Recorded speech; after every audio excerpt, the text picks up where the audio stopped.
ಸಂಸತ್ತಿನ ಬಜೆಟ್ ಅಧಿವೇಶನದಲ್ಲಿ ಆಡಳಿತ ಮತ್ತು ವಿಪಕ್ಷಗಳ ನಡುವೆ ಪಕ್ಷಪಾತ ಮಾಡಿದ ಆರೋಪ ಮೇಲೆ ಸ್ಪೀಕರ್ ಓಂ ಬಿರ್ಲಾ ವಿರುದ್ಧ ಅವಿಶ್ವಾಸ ನಿರ್ಣಯ ಮಂಡಿಸಲು ಇಂಡಿಯಾ ಮೈತ್ರಿಕೂಟದ ಪಕ್ಷಗಳು ಸಿದ್ಧತೆ ನಡೆಸಿವೆ ಅಂತ ವರದಿಯಾಗಿದೆ. ರಾಷ್ಟ್ರಪತಿಗಳ ಭಾಷಣಕ್ಕೆ ವಂದನಾ ನಿರ್ಣಯದ ಮೇಲಿನ ಚರ್ಚೆಯ ವೇಳೆ ರಾಹುಲ್ ಗಾಂಧಿ ಅವರಿಗೆ ಸದನದಲ್ಲಿ ಮಾತನಾಡಲು ಅವಕಾಶ ನೀಡಿಲ್ಲ ಎಂಬ ಆರೋಪದ ಬೆನ್ನಲ್ಲೇ ಈ ಬೆಳವಣಿಗೆಯಾಗಿದೆ.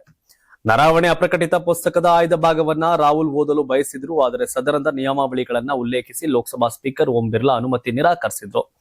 ಮರುದಿನವೂ ರಾಹುಲ್ ಗಾಂಧಿ ಅವರಿಗೆ ಮಾತನಾಡೋಕೆ ಅವಕಾಶ ಕೊಟ್ಟಿರಲಿಲ್ಲ. ಬೆದರಿಕೆಯಂತ ಘಟನೆ ಬಗ್ಗೆ ಮಾಹಿತಿ ಬಂದಿರೋದ್ರಿಂದ ಅಹಿತಕರ ಘಟನೆ ತಡೆಯಲು ಪ್ರಧಾನಿ ಸದನಕ್ಕೆ ಬಾರದಂತೆ ತಾವೇ ಹೇಳಿದ್ದಾಗಿ ಸ್ಪೀಕರ್ ಹೇಳಿದ್ರು. ಹೀಗಾಗಿ ಇಂದು ಕೂಡ ಕಲಾಪ ಆರಂಭವಾಗ್ತದಂತೆ ಭಾರಿ ಗದ್ದಲ ಉಂಟಾಗಿತ್ತು. ಹೀಗಾಗಿ ಕಲಾಪ ಆರಂಭವಾದ 6 ನಿಮಿಷಕ್ಕೆ ಮುಂದೂಡಿಕೆ ಮಾಡಲಾಯಿತು. ಬಹುಮತ ಇದ್ದವ್ರು ಸರ್ಕಾರ ನಡೆಸ್ತಾವ್ರೆ. ಸರ್ಕಾರಕ್ಕೆ ಬಹುಮತ ಇದೆ ಅಂದ್ರೆ ಸ್ಪೀಕರ್ ಕೂಡ ಸೇಫ್ ಬಹುತೇಕ.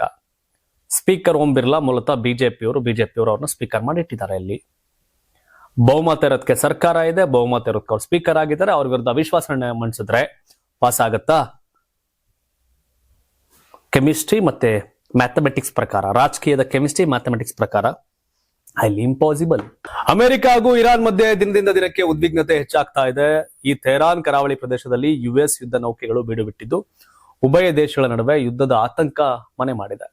ಈ ಬೆನ್ನಲ್ಲೇ ಇರಾನ್ನ ಸುಪ್ರೀಂ ಲೀಡರ್ ಅಯಾತುಲ್ಲಾ ಖಮೇನಿ ಅಧಿಕಾರ ವಹಿಸಿಕೊಂಡಾಗಿನಿಂದ ಇದೇ ಮೊದಲ ಬಾರಿಗೆ ವಾರ್ಷಿಕವಾಗಿ ಏರ್ ಚೀಫ್ ಕಮಾಂಡರ್ಗಳ ಜೊತೆ ಸಭೆ ನಿಗದಿಯಾಗಿತ್ತು. ಆದರೆ ಈ ಮಹತ್ವದ ಮಿಲಿಟರಿ ಸಭೆಗೆ ಗೈರಾಗಿದ್ದಾರೆ. 1989ರಲ್ಲಿ ಇಸ್ಲಾಮಿಕ್ ಗಣರಾಜ್ಯ ಇರಾನ್ನ ಸರ್ವೋಚ್ಚ ನಾಯಕನಾಗಿ ಅಧಿಕಾರ ವಹಿಸಿಕೊಂಡು ಬರೋಬ್ಬರಿ 37 ವರ್ಷಗಳು ಕಳೆದಿವೆ. ಅಂದಿನಿಂದ ಇಲ್ಲಿಯ ತನಕ ಎಂದಿಗೂ ಒಂದೇ ಒಂದು ಮಿಲಿಟರಿ ಸಭೆಯಿಂದ ದೂರ ಉಳಿದ ಸಂದರ್ಭಗಳೇ ಇಲ್ಲ.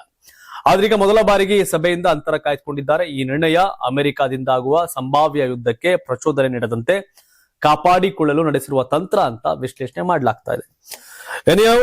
ಇರಾಕ್, ಇರಾನು, ಮಧ್ಯಪ್ರಾಚ್ಯ ಅಲ್ಲಿ ಇಲ್ಲಿ ಎಲ್ಲರ ಮೇಲೆ ಮುಗಿ ಬೆಳೆದೆ ಅಮೆರಿಕ ಕೆಲಸ.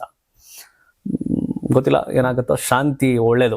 ಯಾರಾಗ್ತಾರೆ ಎಂಎಲ್ಎ ಅಭ್ಯರ್ಥಿ 2028 ಶೀಘ್ರದಲ್ಲೇ. ಪ್ರತಿದಿನ ಒಂದೊಂದು ಕ್ಷೇತ್ರದ ಟಿಕೆಟ್ ಆಕಾಂಕ್ಷಿಗಳ ಸಂಪೂರ್ಣ ಮಾಹಿತಿ ಪೊಲಿಟಿಕಲ್ ಜರ್ನಲಿಸ್ಟ್ ಕೆಎಂ ಶಿವಕುಮಾರ್ ಅವರಿಂದ. ಕರ್ನಾಟಕದ ನಂಬರ್ 1 ಡಿಜಿಟಲ್ ಮೀಡಿಯಾ ನಿಮ್ಮ ನೆಚ್ಚಿನ ಕರ್ನಾಟಕ ಟಿವಿಯಲ್ಲಿ ಮಾತ್ರ.